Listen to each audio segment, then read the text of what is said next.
With the release of Yae Miko, I can finally put together a team that I've wanted to put together since the Raiden Shogun arrived, and this is going to be Turbo Electro. It's going to be your girl Yae Miko Raiden Shogun is coming in, Kujo Saros with the 3 Inazuma Electro girl characters, followed by your boy Benny because he's here to adventure. So the basis of this team is just to do a bunch of raw damage as possible with your 2 attack buffers with Yae Miko's Elemental Burst and Raiden Shogun's Elemental Burst. These 2 characters play extremely well together.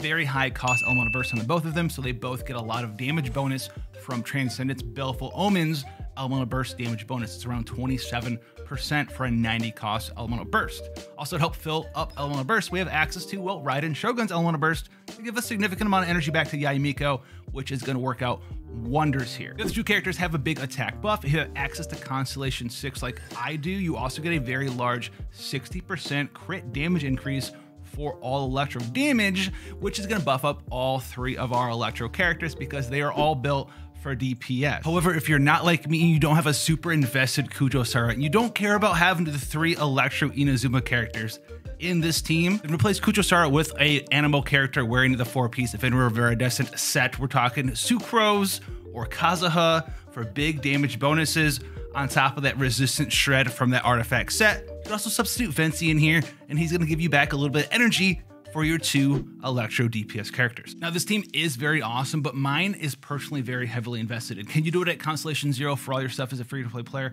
Yes. Is it going to be a lot worse? Yes, because these are some of my most invested characters in Genshin Impact, and you just haven't seen me use them a lot as showcase characters, which we're finally going to be able to do here. So we have access to Constellation 6 Bennett, Constellation 6 Kujo Sara, C1 Yae Miko, which helps out a lot. This gives her 24 Elemental Burst energy back, and in conjunction with Raiden Shogun also giving her energy, her Elemental Burst is almost always available unless I mess something up, and Yae Miko is built for 0% energy recharge, which is quite wild. Now to get into builds here real quick, this isn't really a build guide for Yae Miko. I've already put that video out, so if you have questions about that, feel free to leave them down in the comment section below. Give me a smiley face or a thumbs down or whatever it is that you want to do. That video has already been made and came out yesterday. So what I am using here on Yae Miko though, I have a Lost Prayers to the Sacred Winds, and I am in 2-piece Shimonau's Reminiscent, 2-piece Noblish Oblige. We are using an attack percent Sands, an electro damage goblet, and a crit damage circlet. We're also focusing for crit chance, crit damage, and attack percent in the substats. We have a little bit of elemental mastery as well. Our total stats: 72 elemental mastery, 79.8 crit rate, and 192 crit damage. Bennett is your traditional Bennett build. Slap your highest attack weapon on him to boost up his attack percent bonus. He's also in 4-piece Noblish Oblige with an HP percent circlet, HP percent goblet, and an energy recharge Sands with HP and energy recharge for the substat. Now Kujo Sara is actually built for a sub DPS support character, so we're using access to Skyward Heart for the crit rate. It is R5. However, if it's R1 for you, you have access to 20% instead of 40% crit damage. Refinement ranks don't really matter all that much. What you care about though is the high base attack, because she needs high base attack for her attack buff just like Bennett does.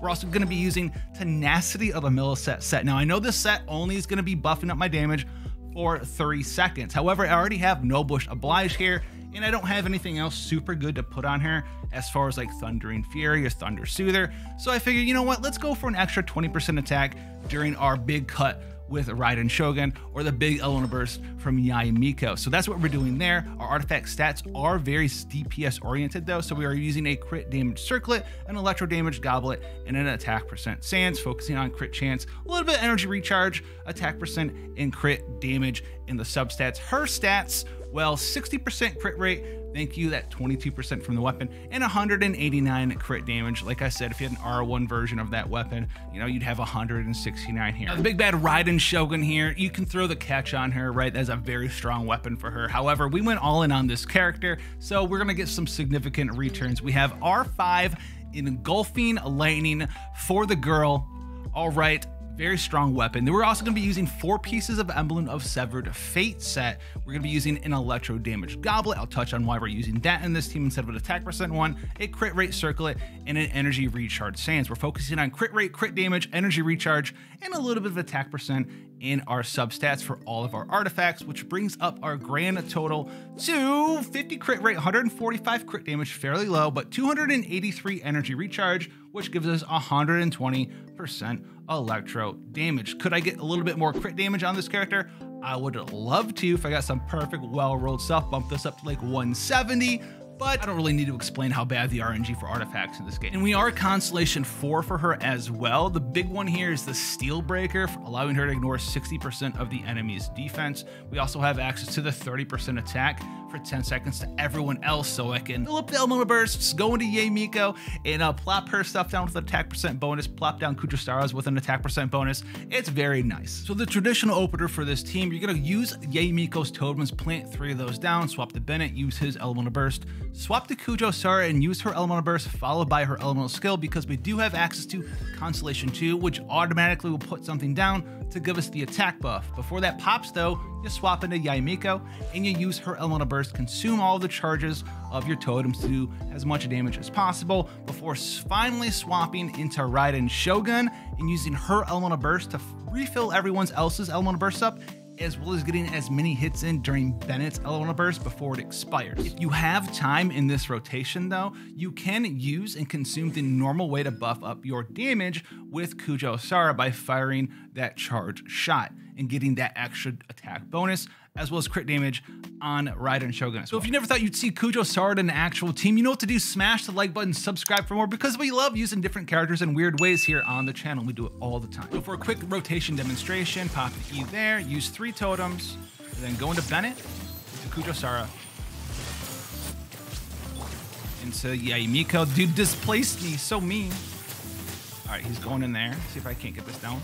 And then hit. Is Bennett all still there? Ooh. Chunked.